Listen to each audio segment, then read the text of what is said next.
The latest Spending Affordability Advisory Committee report states that the county is committed to sustaining the quality of life and advantages that distinguish it while meeting the challenges of maintaining great schools, continuing capital investment, providing safe communities, and paying for existing county obligations. In the same report, the county, it states that the county's debt service as percent of current revenues is expected to continuously increase due to increased current and future capital needs from the HCPSS and the county. I think that certain actions that the county has taken for many years and continues to take undermine this commitment.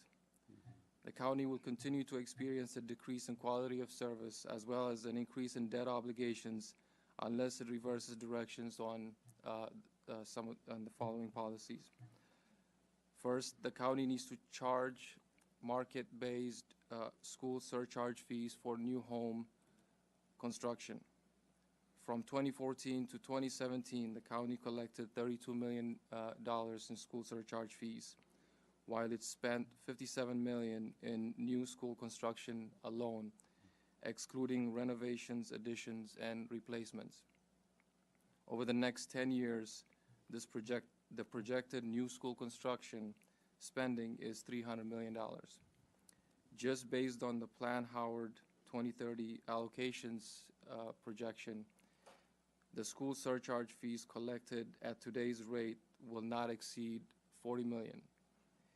In the meantime, schools such as Hammond High School will see its renovation plan pushed out yet again while the county continues to bail out developers and growth mismanagement using taxpayer money.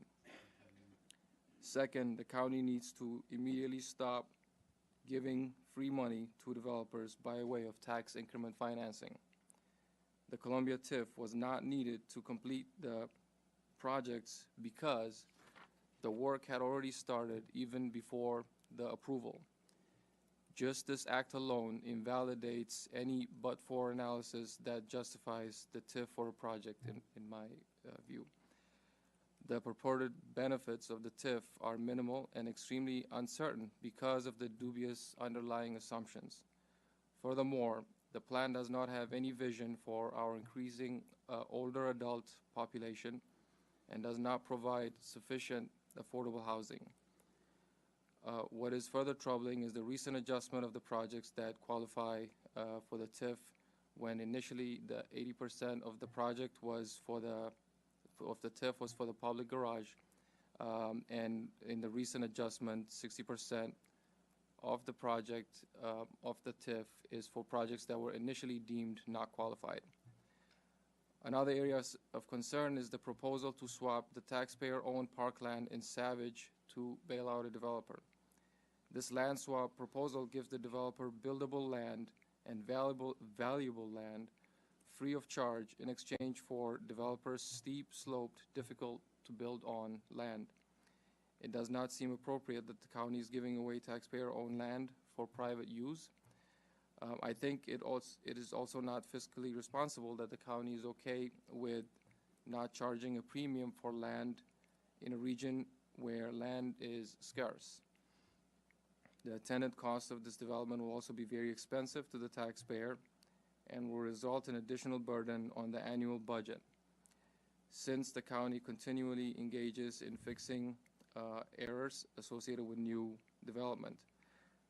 The traffic congestions on Gorman and Skylark, based on what I've observed, and on Broken Land Parkway and Snowden River Parkway are prime examples of these attendant issues. I think working on these areas will help improve the budget and help prioritize many of the important needs that were expressed here today. And I urge you to take steps in addressing them. Again, thank you for having this testimony, for this hearing, and thank you for your service. No, thank you very much for coming out, Mr. Hadgu. Thank you so much. I appreciate it. All right, thanks. Thank you.